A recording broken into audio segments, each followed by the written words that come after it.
Olá, sou a Marta Afonso do Ateliê Caraca e sou designer têxtil e ilustradora.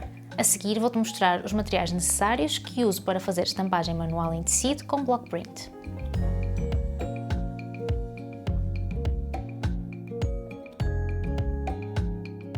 Primeiro é importante que tenhas um tecido liso, que funcione como uma tela em branco para criar, mas que não seja necessariamente branco, podes usar um tecido de cor. O importante é que não tenha qualquer padrão. Depois é importante que encontres um tecido de fibra natural, de preferência de origem vegetal, tal como o algodão ou o linho. Seja qual for o tecido, ele deve ser pré-lavado, sendo colocado em água fria e apenas com um pouco de sabão para tirar as impurezas e os químicos. Depois deves deixá-lo secar ao ar, ou seja, não deves colocar em nenhuma máquina. Vais ainda precisar de um tecido para usar como base da estampagem, ou seja, para colocar por baixo do tecido que estamos a estampar. Podes usar feltro ou ainda outro tecido, desde que não seja muito fino. Convém ainda teres algum tecido extra apenas para testar as primeiras estampagens. Passamos agora às tintas.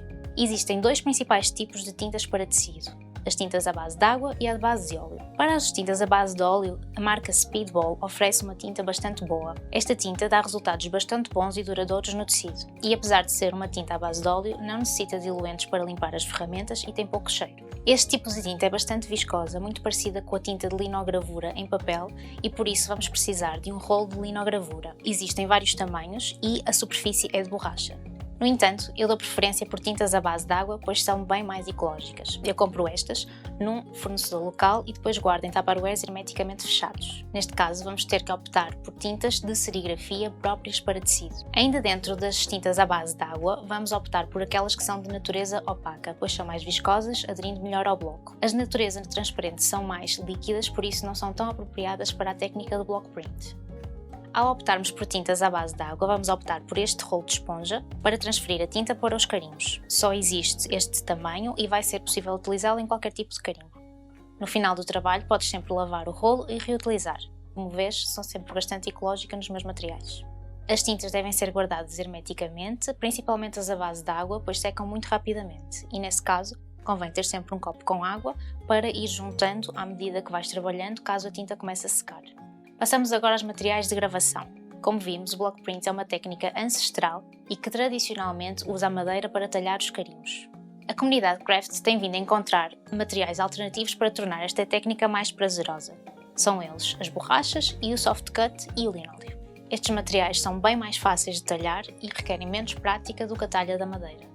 Para este curso, poderás optar por qualquer um, embora eu aconselhe ou o soft cut ou as borrachas. Tendo em conta que vamos usar materiais alternativos à madeira, vamos optar pelas goivas de linogravura, que são pensadas para linóleo, mas que vão funcionar perfeitamente no soft cut e nas borrachas. A marca que uso é a Riege, que são bastante resistentes, afiadas e duradouras. Tenho esta caixa há vários anos e elas continuam a cortar bem. Normalmente a caixa vem com 5 facas possíveis de adaptar à pega. Cada faca tem um efeito específico de corte.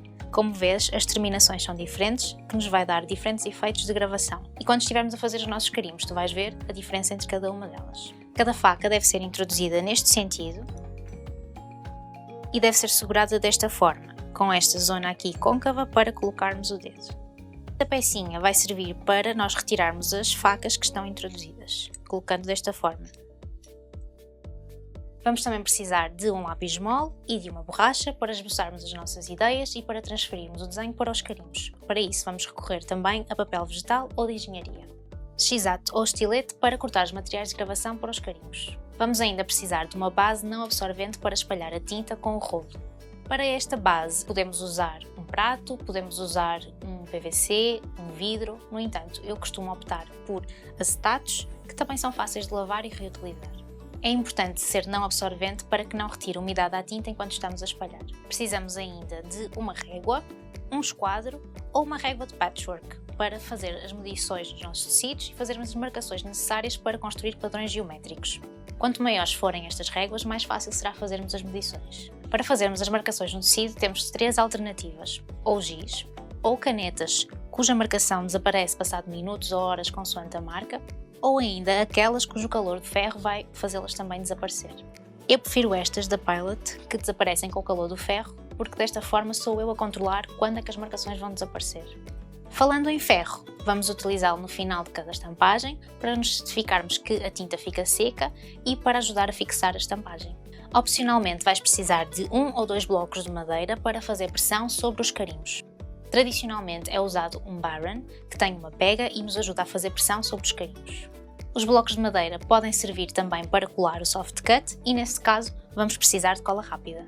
Vamos ainda precisar de espátulas de madeira ou uma faca ou uma colher para retirar as tintas da embalagem ou ainda misturá-las se quisermos. Precisamos ainda de papel para imprimir os nossos carimbos e eu costumo optar por papel reciclado.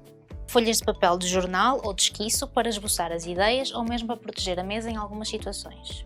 Marcadores pretos de diversas espessuras para a parte do projeto dos carimbos e ainda detergente da louça e uma esponja para lavarmos os nossos materiais, inclusive os próprios carimbos.